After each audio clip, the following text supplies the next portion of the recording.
马上切断机场电源。 공항 전력을 즉시 차단하라.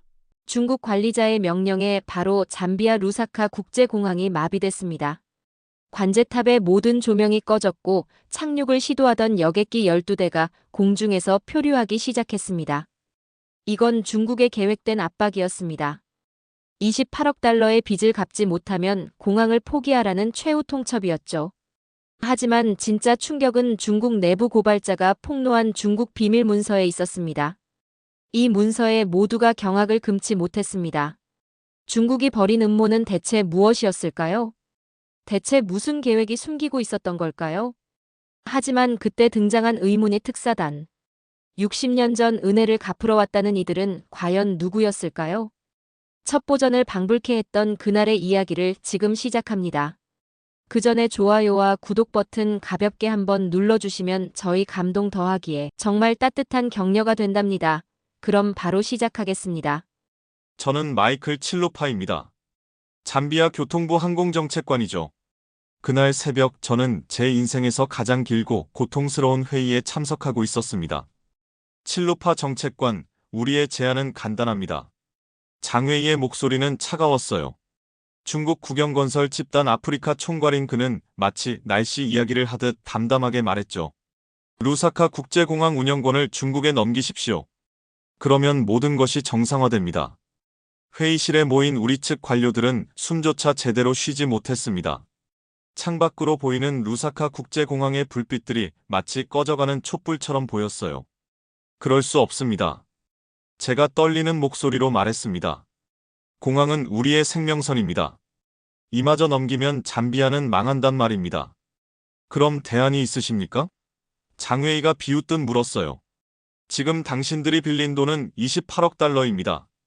연 15% 복리로 불어나고 있죠. 한마디만 하면 당장 내일부터 공항 전력 공급이 중단될 겁니다. 그의 말은 협박이 아니라 사실이었습니다. 2020년 우리는 코로나 이후 관광업 회복을 위해 중국에서 거액의 차관을 받아 루사카 국제공항에 최신 터미널을 건설했어요. 당시만 해도 희망찬 미래를 그렸죠. 사파리 관광의 메카가 되겠다는 꿈을 품고 있었습니다. 하지만 문제는 계약 조건이었어요. 공항의 전력시설도 중국이 설치했고 운영권도 그들이 가지고 있었습니다. 게다가 중국 측이 제시한 조건들이 점점 가혹해졌죠. 중국 관광객만 전용 라운지를 사용할 수 있다는 조항, 중국 화물기에만 야간 착륙권을 주는 조건들이 숨어 있었어요. 72시간을 들이죠. 장웨이가 서류를 테이블에 내려놓았습니다. 4월 18일까지 결정하십시오. 그때까지 서명하지 않으면. 그는 말을 끝맺지 않았지만 모두가 그 의미를 알고 있었어요. 전력 공급이 중단되면 공항 전체가 마비됩니다. 관제 시스템, 보안 장비, 수화물 처리 시설까지 모든 것이 멈추죠. 잠비아 관광업의 95%가 이 공항을 통해 들어오는데 이곳마저 잃으면 완전히 고립될 것입니다. 회의가 끝난 후 저는 공항 전력 관제실로 향했습니다. 새벽 6시, 동쪽 하늘이 붉게 물들기 시작했어요. 터미널에는 사파리 관광객들이 분주히 움직이고 있었습니다. 그런데 바로 그때 무서운 일이 벌어졌어요. 갑자기 터미널 전체의 전력이 30분간 차단됐습니다. 장웨이가 경고를 실행에 옮긴 거였죠.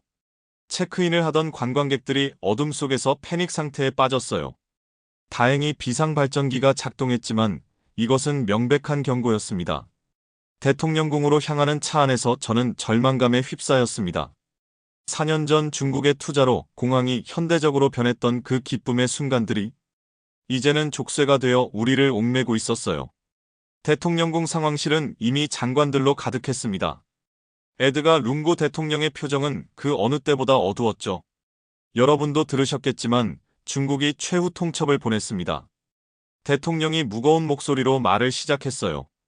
공항이냐 아니면 관광업 붕괴냐, 우리는 선택해야 합니다. 관광부 장관이 손을 들었습니다. 카카, 현재 예약된 사파리 투어가 월 5만 명입니다. 공항 전력이 차단되면 모든 예약이 취소될 겁니다. 세계은행은요? 누군가 물었어요. 그들은 이미 12억 달러를 지원했습니다.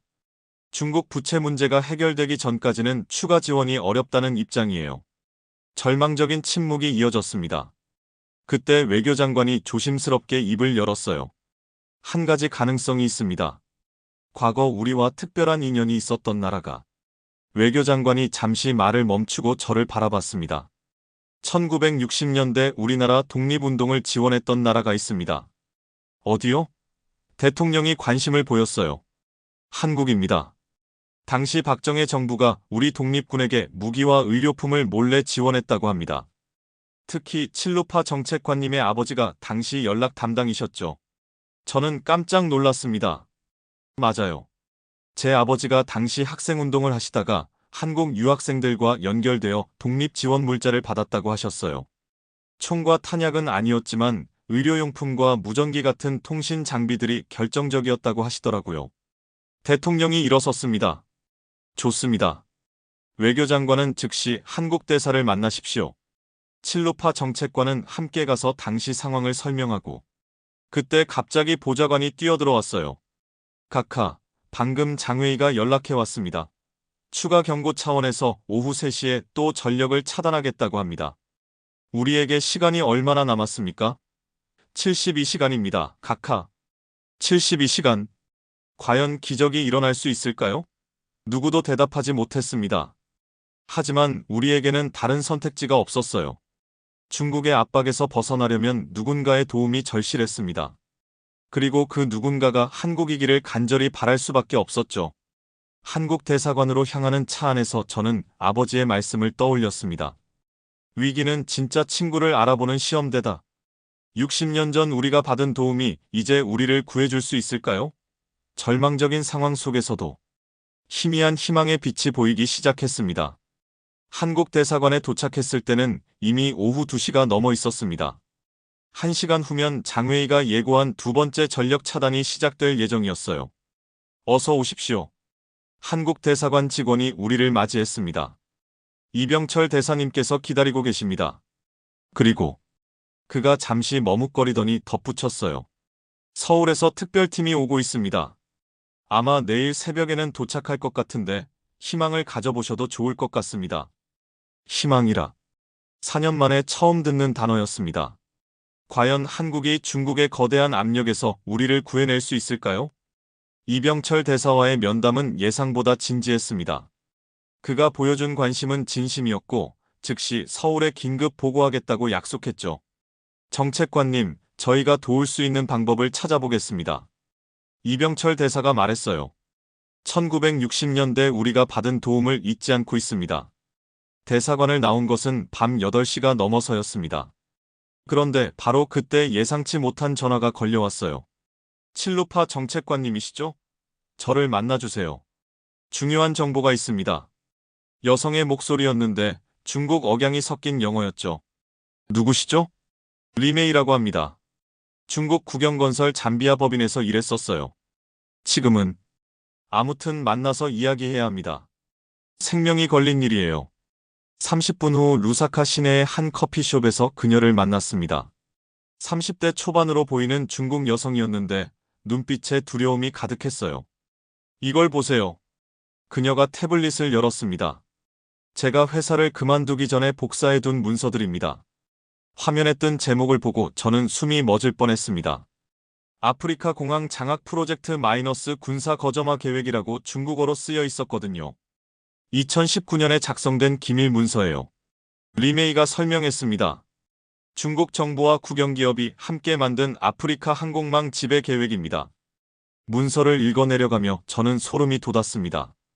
케냐 나이로비, 에티오피아 아디스아바바, 가나 아크라, 그리고 잠비아 루사카. 아프리카의 주요 공항들을 하나씩 장악해 대륙 전체를 통제한다는 전략이었죠. 여기 보세요. 리메이가 다른 페이지를 열었습니다. 잠비아 부분입니다. 1단계 관광 인프라 명목으로 차관 제공 마이너스 완료. 2단계 경제 위기 활용, 전력 통제로 압박 마이너스 진행 중. 3단계 운영권 확보 후 군용기 착륙시설 구축 마이너스 대기 중. 군용기 착륙시설까지? 저는 말을 잃었습니다. 네, 공식적으로는 화물기 전용이라고 하지만 실제로는 중국 공군기도 착륙할 수 있는 규격이에요. 리메이가 또 다른 문서를 보여줬습니다. 이미 다른 나라에서 실행되고 있어요. 그때 갑자기 공항에서 긴급 전화가 걸려왔습니다. 정책관님, 큰일입니다. 중국 기술진들이 우리 직원들의 공항 출입을 막고 있어요. 예정된 시간보다 일찍 중국의 압박이 시작된 거였습니다. 하지만 더 충격적인 건 다음 소식이었어요. 그리고 한국에서 온 차량이 공항 진입로에서 공격받았습니다. 뭐라고요? 정체불명의 괴한들이 돌을 던지고 타이어를 펑크냈어요. 다행히 사람은 다쳤지만 큰 부상은 없습니다. 리메이가 제 표정을 보고 말했어요. 시작됐네요. 중국은 방해 세력을 제거하려고 할 겁니다. 왜 이걸 저에게 보여주는 거죠? 저는 조심스럽게 물었습니다. 리메이의 눈에 눈물이 고였어요. 저도 처음엔 조국을 위한 일이라고 생각했어요. 하지만 잠비아에서 2년을 살면서 생각이 바뀌었습니다. 작년에 제 이웃집 할아버지가 공항 정전으로 병원에 못 가서 돌아가셨거든요. 그녀는 손수건으로 눈물을 닦았습니다. 이건 개발이 아니에요. 이건 새로운 형태의 점령이에요.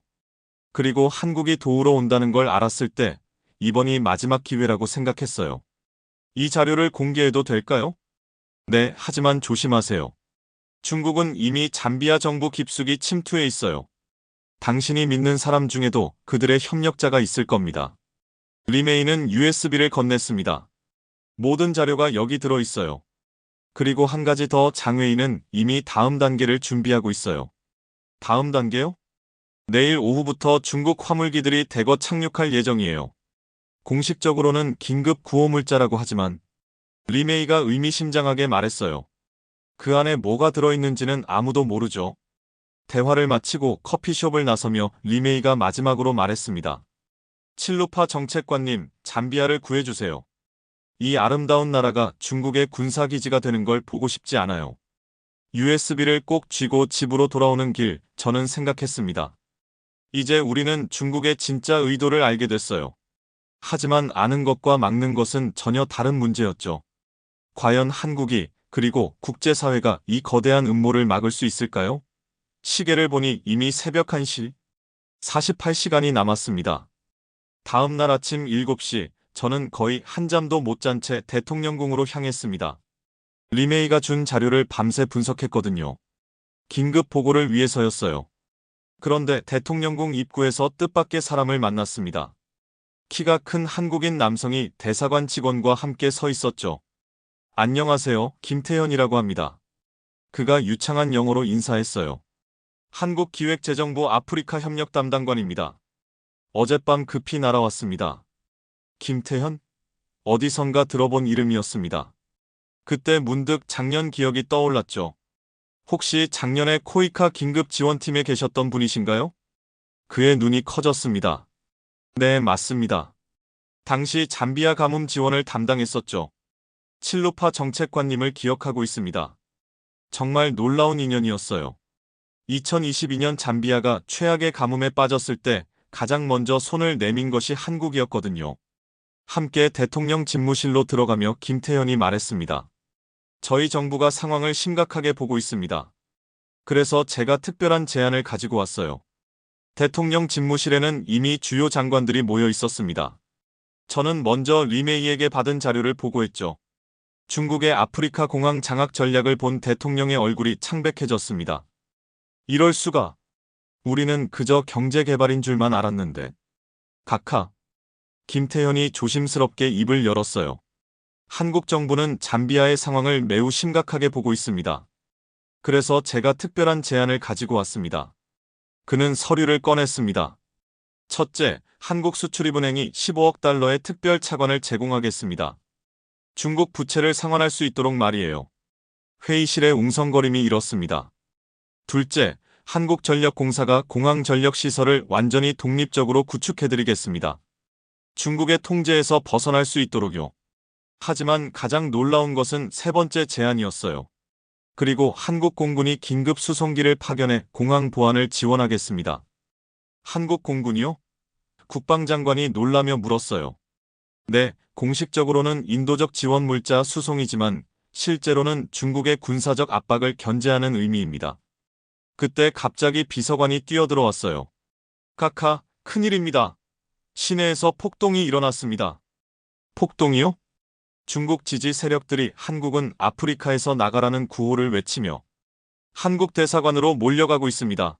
그리고 비서관이 숨을 고르며 말했어요. 공항에서도 중국 기술진들이 서버실을 점거했다고 합니다.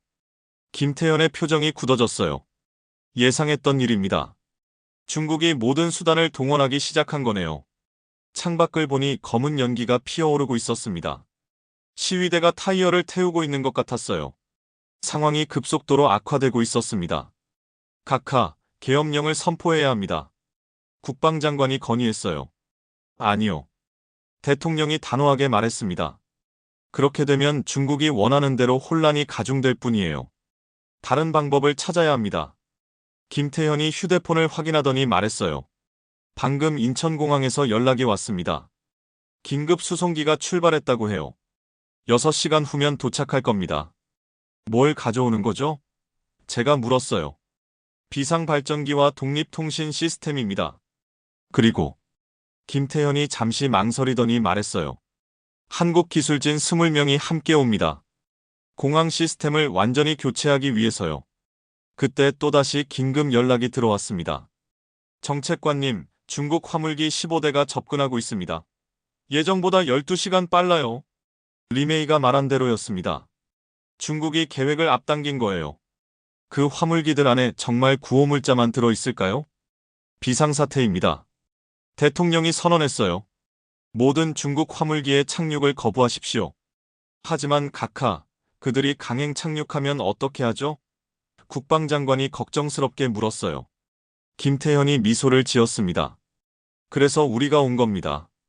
한국은 절대 잠비아를 혼자 두지 않을 거예요. 창밖의 시위 소음이 점점 커지고 있었지만 저는 처음으로 희망을 느꼈어요. 60년 전 우리가 심은 우정의 씨앗이 이렇게 큰 나무가 되어 우리를 지켜주고 있었거든요. 하지만 진짜 전쟁은 이제부터였습니다. 중국 화물기들이 6시간 후면 도착하고 그 안에 무엇이 들어있는지 아무도 몰랐으니까요. 오후 2시 상황이 급변했습니다. 한국 공군 수송기가 예정보다 2시간 빨리 루사카 공항에 도착한 거예요. 중국 화물기들보다 4시간 앞서서 말이죠. 어떻게 이렇게 빨리? 제가 김태현에게 물었어요. 인도 정부가 영공 통과를 특별히 허가해줬습니다. 그리고 UAE에서 긴급 금유도 지원받았고요. 김태현이 설명했어요. 이번 일이 단순히 잠비아만의 문제가 아니라는 걸 모든 나라가 알고 있거든요. 한국 수송기에서 내린 대형 발전기를 보고 저는 감탄했습니다. 완전히 독립적으로 작동할 수 있는 시스템이었어요. 한국 기술진들이 재빠르게 설치 작업을 시작했습니다. 이제 중국이 전력을 차단해도 문제 없습니다. 이정훈 한국전력 팀장이 자신있게 말했어요. 3일 안에 완전히 독립된 전력망을 구축할 수 있어요. 그런데 더 놀라운 일이 벌어졌습니다. 오후 3시 미국 대사관에서 연락이 온 거예요. 칠루파 정책관님, 미국 정부가 공식 성명을 발표했습니다. 미국 대사관 직원이 전화로 말했어요. 아프리카의 항공 자유를 지지한다고요. 그리고 미 공군기 2대가 남아공 기지에서 대기 중입니다. 이어서 유럽연합에서도 연락이 왔어요. EU는 잠비아의 주권을 전폭 지지합니다. 긴급 경제 지원과 기술 지원을 준비하고 있어요. 심지어 일본에서도 메시지가 도착했습니다. 일본 정부가 ODA 자금 10억 달러를 긴급 승인했다고 합니다. 김태현이 감탄했어요. 놀랍네요. 전 세계가 하나로 뭉치고 있어요. 왜 이렇게 많은 나라들이 도와주는 거죠? 제가 물었어요. 중국의 이런 방식이 성공하면 다른 나라들도 똑같은 위험에 처하거든요. 김태현이 설명했어요. 특히 아프리카 국가들은 모두 비슷한 상황이에요. 그래서 잠비아가 이기면 다른 나라들도 희망을 갖게 되는 거죠. 오후 4시 드디어 중국 화물기들이 나타났습니다. 15대가 대형으로 공항에 접근하고 있었어요. 착륙 허가를 요청합니다. 중국 조종사의 교신이 들려왔어요. 착륙을 거부합니다. 우리 관제탑에서 응답했습니다. 루사카 공항은 현재 보안상 폐쇄 상태입니다. 강행 착륙하겠습니다. 중국 측이 강하게 나왔어요. 바로 그때 기적 같은 일이 벌어졌습니다. 남쪽 하늘에서 미국 공군기 2대가 나타난 거예요. 그리고 동쪽에서는 인도 공군기도 접근하고 있었습니다. 중국 항공기들 즉시 영공을 이탈하십시오. 미국 조종사의 단호한 교신이 들렸어요. 이곳은 국제적 보호를 받고 있습니다. 중국 화물기들이 한동안 공중에서 맴돌더니 결국 돌아갔어요. 15대 모두가 말이죠. 해냈어요. 관제탑에서 환호성이 터졌습니다. 하지만 김태현의 표정은 여전히 심각했어요. 이건 시작에 불과해요. 중국이 이렇게 쉽게 포기할 리 없거든요. 과연 그의 말이 맞았습니다. 저녁 7시 더 큰 압박이 시작됐어요. 잠비아에 투자한 중국 기업들이 일제히 사업 중단을 발표한 거예요. 구리광산, 섬유공장, 건설 현장까지 모든 곳에서 중국인들이 철수하기 시작했습니다. 경제가 마비될 겁니다. 경제기획부 장관이 긴급 보고했어요. 중국 투자가 우리 GDP의 30%를 차지하거든요. 하지만 이번에도 반전이 있었습니다. 김태현이 또 다른 서류를 꺼낸 거예요. 한국 기업들이 대규모 투자를 약속했습니다. 그가 발표했어요. 포스코가 구리 정제 공장을 짓기로 했고 삼성이 전자 조립 공장을 설립하겠다고 해요. 그리고 현대건설이 모든 중단된 건설 프로젝트를 이어받겠다고 합니다. 정말이에요? 대통령이 믿기 어렵다는 표정으로 물었어요. 네, 그리고 더 놀라운 건 김태현이 미소 지었어요. 일본과 인도 기업들도 동참하기로 했어요. 마치 미리 준비한 것처럼 완벽한 타이밍이에요. 그날 밤 저는 다시 공항 관제탑에 올랐습니다. 한국에서 온 발전기가 밝게 빛나고 있었어요. 중국의 전력망과 완전히 분리된 독립적인 시스템이었죠. 이제 중국이 전력을 차단해도 문제 없어요. 이정훈 팀장이 자랑스럽게 말했어요. 오히려 우리 시스템이 더 효율적이에요. 창밖으로 보니 시위대들도 대부분 해산한 상태였습니다. 한국과 국제사회의 지원 소식이 알려지면서 분위기가 완전히 바뀐 거예요. 내일이 마지막 날이에요. 김태현이 제 옆에 서서 말했어요. 중국이 마지막 카드를 쓸 겁니다. 어떤 카드요? 아마 직접적인 경제 제재일 거예요. 무역 중단, 송금 차단, 그런 것들 말이에요. 하지만 저는 이제 두렵지 않았어요. 60년 전 우리가 도왔던 나라가 이렇게 든든한 지원군이 되어 돌아왔고 전 세계가 우리 편에 서 있었거든요. 마지막 24시간, 과연 어떤 결말이 기다리고 있을까요? 마지막 날 새벽 5시, 저는 급한 전화에 잠에서 깼습니다. 재무장관의 다급한 목소리였어요. 칠루파 정책관, 큰일 났습니다. 중국이 모든 은행 거래를 중단했어요. 잠이 단번에 깨었습니다. 무슨 말씀이세요? 중국 은행들이 잠비아 기업들과의 모든 거래를 차단했어요. 신용장 발급도 송금도 전부 막혔습니다. 그리고 재무장관의 목소리가 더욱 절망적이 됐어요. 다른 아시아 은행들도 따라하기 시작했어요. 중국의 압력 때문인 것 같아요. 급히 대통령궁으로 향하는 차 안에서 더 나쁜 소식들이 계속 들려왔습니다. 정책관님, 잠비아 최대 구리 수출업체가 파산 직전입니다. 경제기획부에서 전화가 왔어요. 중국이 구리 수입을 전면 중단했거든요. 우리 수출의 60%가 중국인데. 이어서 산업부에서도 연락이 왔어요.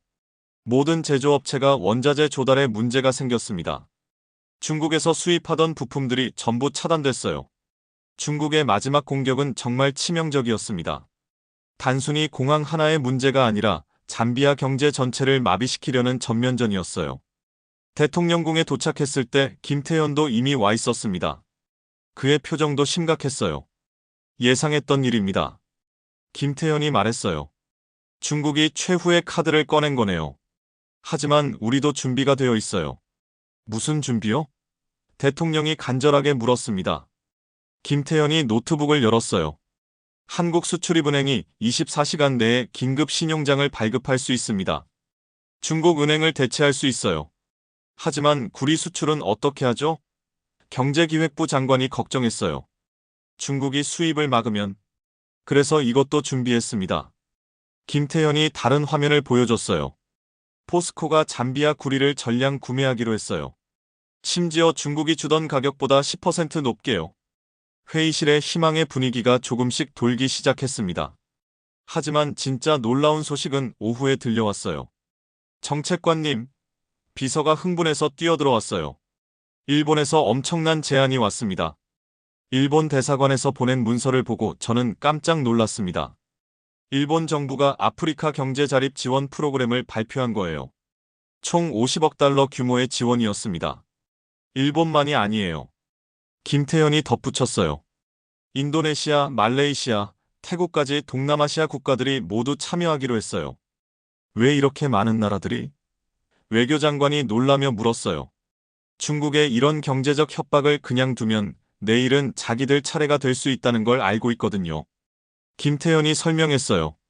그래서 이번 기회에 확실히 선을 그으려는 거예요. 오후 3시 더욱 극적인 일이 벌어졌습니다. 유럽연합에서 공식 성명을 발표한 거예요. 이유는 중국의 경제적 협박을 강력히 규탄한다. 모든 회원국은 잠비아와의 무역을 확대하고 투자를 늘릴 것이다. 심지어 아프리카 연합까지 나섰어요. 아프리카는 어떤 외부 세력의 경제적 식민지도 되지 않을 것이다. 잠비아의 투쟁은 아프리카 전체의 투쟁이다. 저녁 6시 마침내 결정적인 순간이 왔습니다. 장웨이로부터 전화가 걸려온 거예요. 칠루파 정책관. 그의 목소리는 더 이상 거만하지 않았어요. 우리가 너무 성급했던 것 같습니다. 대화로 해결하면 좋겠어요. 무슨 제안을 하시려는 겁니까? 모든 경제 제재를 철회하겠습니다. 그리고 공항 운영권도. 원래대로 하죠. 없던 일로 하면 안 될까요? 3일간의 경제 전쟁이 끝나는 순간이었습니다. 하지만 저는 알고 있었어요. 이것은 단순한 승리가 아니라 새로운 시작이라는 것을. 장 총괄님, 하지만 이것으로 끝이 아닙니다. 기존 차관 조건도 재협상해야 해요. 긴 침묵 후에 그가 대답했어요. 알겠습니다. 논의해보죠. 전화를 끊고 창밖을 바라봤습니다. 루사카 공항에는 각국의 항공기들이 바쁘게 움직이고 있었어요. 한국기, 일본기, 인도기, 미국기. 우리는 해냈습니다. 작은 나라가 거대한 압력에 맞서 승리한 거예요. 하지만 이것이 가능했던 것은 우리가 혼자가 아니었기 때문이었습니다. 60년 전 우리가 심은 우정의 씨앗이 이렇게 큰 나무가 되어 우리를 지켜준 거예요. 3일간의 대치가 끝난 후 국제사회의 반응은 폭발적이었습니다. 중국이 경제력을 무기로 약소국을 압박한 것에 대한 비판이 쏟아졌거든요. 4월 21일 뉴욕타임스는 일면 톱으로 잠비아 사태를 다뤘어요. 작은 나라의 큰 승리 마이너스 잠비아. 중국의 경제 협박에 맞서 승리하다. CNN은 특별 다큐멘터리를 제작했고 BBC는 제가 출연한 인터뷰를 전 세계에 방송했습니다. 특히 리메이가 제공한 아프리카 공항 장악 계획 문서는 전 세계에 충격을 안겼죠. 이것은 단순한 경제 협력이 아니었습니다.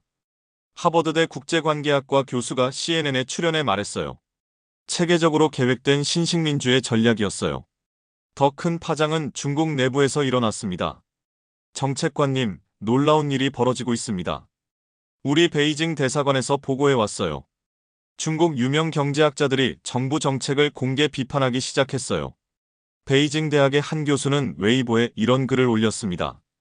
강대국이 된다는 것은 약소국을 짓밟는 것이 아니라 함께 성장하도록 돕는 것이다. 우리는 과거 서구 제국주의의 실수를 반복하고 있다. 이 글은 삭제되기 전까지 500만 회 이상 공유됐어요. 중국 정부도 여론을 의식하지 않을 수 없었습니다. 4월 25일 중국 외교부 대변인이 일례적인 발언을 했죠. 중국은 항상 평등한 협력과 상생을 추구해왔다. 일부 기업의 과도한 행위에 대해 유감을 표한다. 사실상 장웨이와 중국 국영건설 집단을 비판한 거였어요. 그런데 더 극적인 일이 중국 비즈니스 커뮤니티에서 일어났습니다. 장웨이가 해임됐습니다. 리메이가 전화로 알려왔어요. 베이징으로 소환돼서 조사를 받고 있대요. 정말이에요? 네, 그리고 더 놀라운 건 중국 정부가 1대1로 정책을 전면 재검토한대요. 특히 아프리카 투자 방식에 대해서요. 실제로 며칠 후 중국은 아프리카 여러 나라의 부채를 탕감하거나 재조정한다고 발표했습니다. 잠비아 사태가 중국의 대외 정책에 큰 영향을 미친 거죠. 하지만 가장 인상적인 것은 중국 시민사회의 반응이었어요. 4월 30일 상하이의 한 대학생 단체가 성명을 발표했습니다. 우리는 잠비아 국민들에게 사과한다. 일부 중국 기업의 부당한 행위를 부끄럽게 생각한다. 진정한 우정은 상대를 존중하는 것에서 시작한다. 이들은 모금 운동을 시작해 잠비아 학생들을 위한 장학금을 조성했어요. 중국의 젊은 세대가 보여준 양심이었습니다. 한편 국제사회에서는 잠비아 사태를 계기로 새로운 규범을 만들자는 목소리가 높아졌어요. 유엔은 개발 협력 윤리 지침을 제정하기로 했고, 세계은행은 약탈적 대출 방지 가이드라인을 만들었습니다. 특히 인상적인 것은 루사카 원칙이라고 명명된 새로운 국제 규범이었어요. 첫째, 개발 차관은 상업 금리를 과도하게 초과할 수 없다. 둘째, 핵심 인프라는 99년을 초과해 임대할 수 없다. 셋째, 부채 불이행 시에도 주권적 자산은 보호받는다. 넷째, 모든 개발 협력은 투명하게 공개되어야 한다. 5월 5일 잠비아 의회는 만장일치로 이 원칙을 승인했습니다. 곧이어 케냐, 가나, 나이지리아 등 아프리카 주요 국가들이 동참했죠. 이것이 진짜 승리입니다. 룽구 대통령이 의회 연설에서 말했어요. 우리는 단순히 공항을 지킨 것이 아니라 새로운 국제 질서를 만드는 데 기여했습니다. 그날 저녁 저는 리메이와 다시 만났습니다. 그녀는 이제 잠비아 시민권을 신청한 상태였어요. 후회하지 않으세요? 제가 물었습니다. 아니요. 그녀가 미소 지었어요. 오히려 자랑스러워요. 제가 옳은 일을 했다는 것을, 그리고 중국도 이제 변하고 있잖아요. 그녀의 말이 맞았습니다. 잠비아의 작은 저항이 거대한 변화의 물결을 만들어낸 거예요. 창밖으로 루사카 공항이 보였습니다. 이제 그곳엔 중국 항공기뿐 아니라 전 세계의 비행기들이 자유롭게 드나들고 있었어요. 진정한 승리란 이런 것이었습니다. 상대를 무너뜨리는 것이 아니라 모두가 함께 살 수 있는 새로운 길을 여는 것. 72시간의 기적이 만들어낸 놀라운 변화였어요. 5월 15일 드디어 역사적인 협상이 시작됐습니다. 루사카 시내 고급 호텔 회의실에 양측 대표단이 마주 앉았어요. 중국 측은 베이징에서 새로 파견된 왕신 부총재가 이끌었습니다. 장외이와는 달리 온화한 인상의 50대 외교관 출신이었죠. 먼저 지난 일에 대해 사과드립니다. 왕신이 정중하게 말했어요. 우리가 너무 성급했습니다. 분위기가 이전과는 완전히 달랐습니다. 하지만 우리는 방심하지 않았죠. 사과는 받겠습니다. 룽구 대통령이 말했어요. 하지만 중요한 것은 앞으로입니다. 기존 차관 조건을 재협상해야 합니다. 무엇을 원하십니까? 첫째, 이자율을 연 15%에서 5%로 인하해야 합니다. 재무장관이 요구했어요. 이는 국제 표준에 맞는 수준이에요. 왕신이 고개를 끄덕였습니다. 검토하겠습니다. 둘째, 상환 기간을 20년에서 40년으로 연장해야 해요. 우리에게 숨 쉴 여유를 주십시오. 그것도 가능합니다. 가장 중요한 조건이 남아 있었어요. 셋째, 공항 운영에 대한 모든 제약을 철폐해야 합니다. 모든 국가의 항공사가 평등하게 이용할 수 있어야 해요. 왕신이 잠시 망설이더니 말했어요. 동의합니다. 공정한 경쟁이 모든 당사자에게 도움이 될 테니까요. 그때 김태현이 끼어들었습니다. 한 가지 더 제안이 있습니다. 잠비아 청년 200명을 한국 인천공항에서 연수시켜드리겠어요. 공항 운영 기술을 배워서 진정한 자립을 이루도록 말이에요. 왕신이 미소 지었어요. 우리도 기술 연수를 제공하겠습니다. 건설적인 경쟁이 되겠네요. 협상이 타결되자 회의실에 박수가 터졌습니다. 하지만 이것은 시작에 불과했어요. 다음 주부터 루사카 공항에는 놀라운 변화가 일어나기 시작했습니다. 한국에서 온 독립전력 시스템이 완전히 가동되면서 중국의 간섭 없이 공항을 운영할 수 있게 된 거예요. 이번 주에만 한국 기업 8곳이 투자 상담을 신청했습니다. 투자청 직원이 흥분해서 보고했어요. 삼성이 약속대로 전자조립 공장을 착공했고 LG도 가전제품 현지 생산을 검토하고 있어요. 하지만 가장 인상적인 것은 중소기업들의 진출이었어요. 한국의 농업기술 회사들이 잠비아 농민들과 협력하고 싶어 했거든요. 한국의 스마트팜 기술과 우리의 풍부한 토지를 결합하는 거죠. 농업부 장관이 브리핑했어요. 이미 시범 농장 3곳이 운영되고 있어요. 실제로 한 달 만에 놀라운 성과가 나타났습니다. 한국으로의 구리 수출 500% 증가, 농산물 가공 계약 30건 체결, 한국인 관광객 월 1만 명 돌파, 양국 간 직항편 주 3회에서 12회로 증편. 이게 진짜 윈윈입니다. 김태현이 자료를 보여주며 말했어요. 중국과 달리 한국은 기술 이전과 현지 고용을 우선시하거든요. 함께 성장하자는 거죠. 특히 인상적인 것은 루사카 디지털 허브 프로젝트였어요. 잠비아를 아프리카의 IT 중심지로 만들겠습니다. 네이버 관계자가 설명했어요. 우리가 기술과 자본을 제공하고 잠비아는 인재와 전략적 위치를 제공하는 거죠. 놀랍게도 이 프로젝트에는 일본과 인도 기업들도 참여 의사를 밝혔어요. 심지어 중국 기업들까지 관심을 보였습니다. 경쟁이 아닌 협력의 장이 되길 바랍니다. 왕신이 말했어요. 과거의 독점적 사고에서 벗어나야죠. 6월이 되자 가시적인 성과가 나타났습니다. 무역 수지가 2년 만에 흑자로 돌아섰습니다. 재무장관이 기쁜 소식을 전했어요. 실제 수치는 놀라웠습니다. 수출 전년 대비 60% 증가, 외국인 직접 투자 300% 증가, 실업률 18%에서 12%로 하락, 쿼차 환율 25% 상승.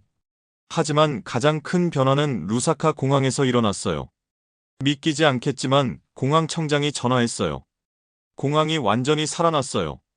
하루 평균 80편이 이착륙하고 있습니다. 무엇이 바뀐 걸까요? 첫째, 한국 항공사들이 인천-루사카-요하네스버그 노선을 개설해 남부 아프리카 허브로 활용하기 시작했어요.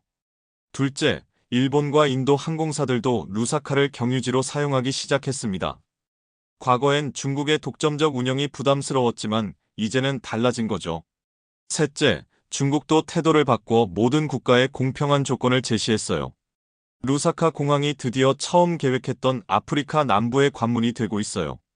항공정책과장이 감격스럽게 말했어요. 7월 초 잠비아 비즈니스 포럼이 루사카에서 열렸습니다. 10개국 기업인 800명이 참석한 대규모 행사였어요. 아프리카의 다이아몬드입니다. 한국경제인연합회 회장이 축사를 했어요. 이 다이아몬드를 함께 빛나게 만들어 갑시다. 그런데 깜짝 게스트가 있었어요. 왕신이 축하 메시지를 보낸 거였거든요. 중국도 새로운 방식으로 잠비아와 협력하고 싶습니다. 독점이 아닌 공존, 지배가 아닌 상생의 길을 가겠습니다. 포럼이 끝난 후 저는 김태현과 함께 루사카 공항을 걸었어요. 1년 전만 해도 상상할 수 없던 풍경이었죠. 변화는 항상 위기에서 시작됩니다. 제가 말했어요. 잠비아가 용기를 냈기에 가능했던 일이에요. 김태현이 답했어요. 터미널에는 각국의 항공기들이 평화롭게 정박해 있었어요. 한국기, 중국기, 일본기, 인도기. 이것이 우리가 꿈꾸던 미래였습니다. 어느 한 나라가 독점하는 하늘이 아니라 모두가 자유롭게 오가는 열린 하늘? 72시간의 위기는 끝났지만 진짜 여행은 이제 시작이었어요. 60년 전 우리가 심은 우정의 씨앗이 이제 아프리카 전체로 퍼져나가는 희망의 나무가 되고 있었거든요. 그리고 그 나무 아래에서 모든 나라가 함께 성장할 수 있는 새로운 미래가 펼쳐지고 있었습니다. 정확히 1년 후, 저는 다시 한번 새벽 5시에 일어났습니다. 하지만 이번엔 위기 때문이 아니라 축하 행사 때문이었어요. 오늘이 바로 경제 독립 기념일입니다. 루사카 독립광장에는 이른 아침부터 시민들이 모여들었습니다. 작년 이맘때가 생각나요. 옆에 선 시민이 말했어요. 공항 정전의 경제 봉쇄, 정말 지옥 같았죠. 그런데 지금 보세요. 정말로 거리는 활기가 넘쳤습니다. 새로 문을 연 가게들, 관광객들로 붐비는 카페, 건설 중인 고층 빌딩들. 오전 10시 공식 기념식이 시작됐어요. 1년 전 우리는 선택의 기로에 섰습니다. 룽구 대통령이 연설을 시작했어요. 굴복할 것인가, 저항할 것인가. 우리는 저항을 선택했고 오늘 여기 서 있습니다. 숫자가 모든 것을 말해줬습니다. GDP 성장률 9.2%, 외환 보유고 35억 달러로 작년 대비 400% 증가, 인플레이션 4%로 작년 45%에서 급감, 고용률 역대 최고 수준.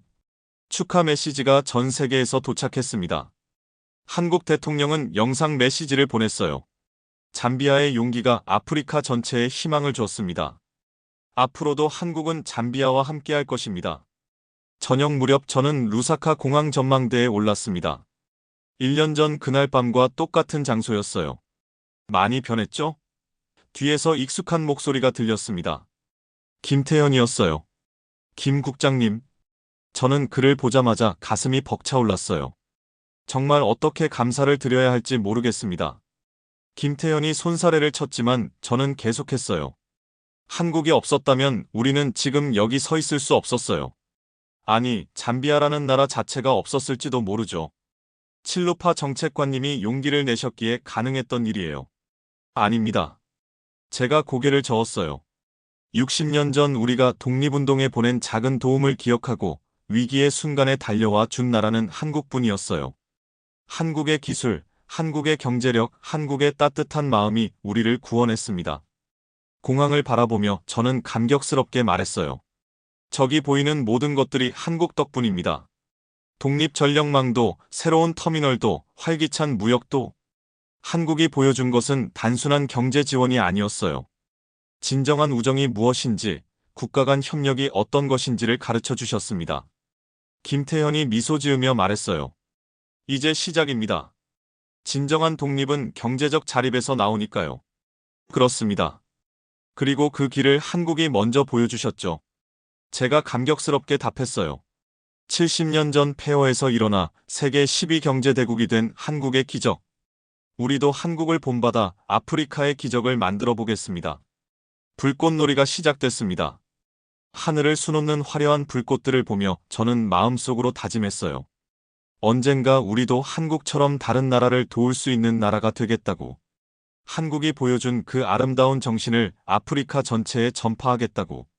지금까지 잠비아의 칠루파 정책관이 직접 들려준 감동적인 이야기 어떠셨나요?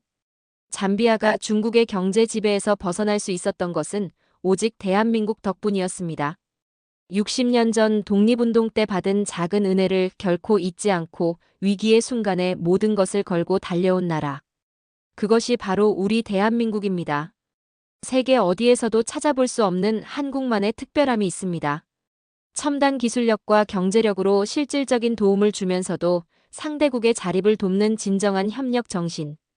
독점이 아닌 상생을, 지배가 아닌 동반 성장을 추구하는 아름다운 가치관. 작은 나라의 은혜가 거대한 기적을 만들어냈습니다.